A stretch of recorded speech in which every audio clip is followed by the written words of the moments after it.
সঞ্জয় সঞ্জয় রায়কে তো ফাঁসি দেওয়া যায় না হিসাবে, যাবজ্জীবন দেওয়া যেতে পারে, কিন্তু ফাঁসি দেওয়া যায় না।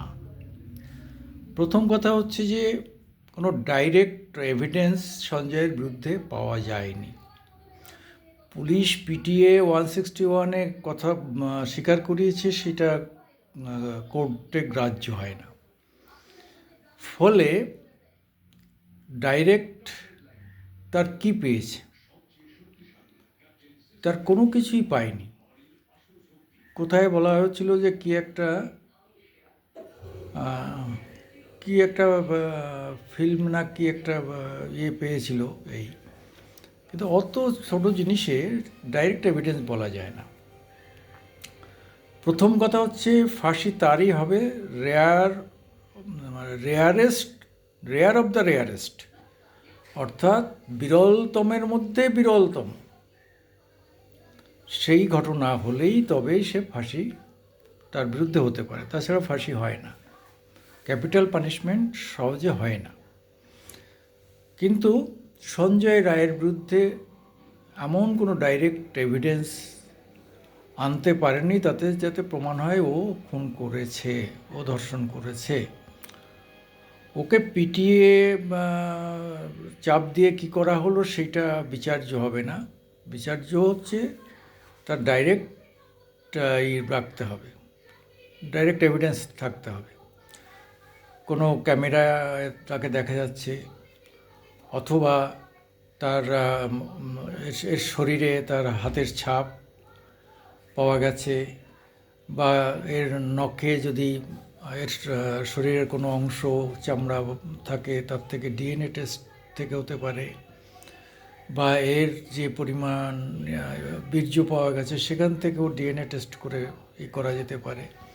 কিন্তু সেখানে যে পরিমাণ মানে বীর্য পাওয়া গেছে বলছে, সত্য মিথ্যা জানি না, প্রায় নাকি 2.5 গ্রামের মতো, অতটা বীর্য কোনো একজনের পক্ষে সম্ভব নয়। তাহলে একাধিক ব্যক্তি ধর্ষণ করলেই এতটা জমতে পারে।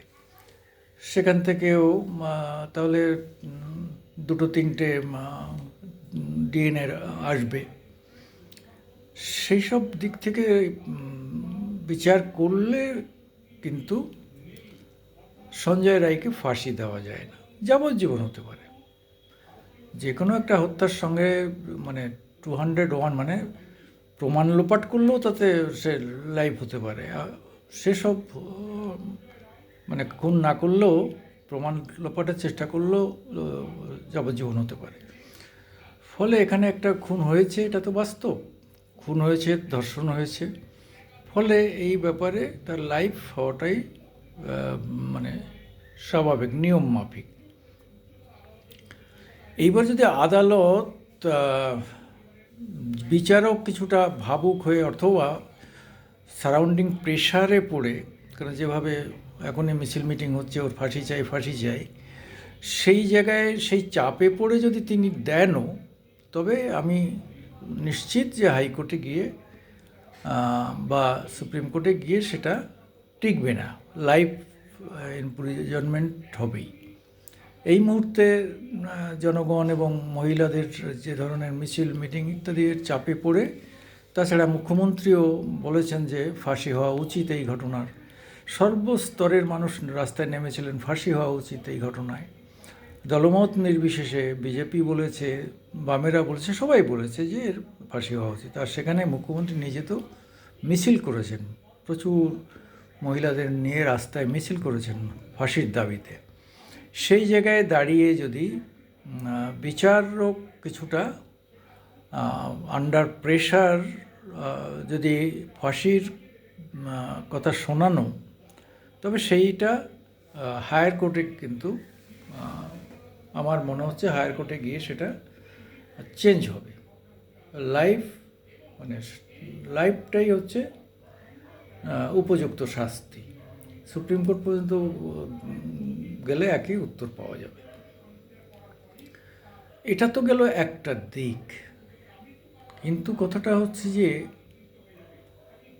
একমাত্র সেই ধনঞ্জয় চ্যাটার্জির মতো হেতাল পারেকের হত্যায় ধনঞ্জয় চ্যাটার্জি ছাড়া আর কাউকে খুঁজে পাওয়া যায়নি।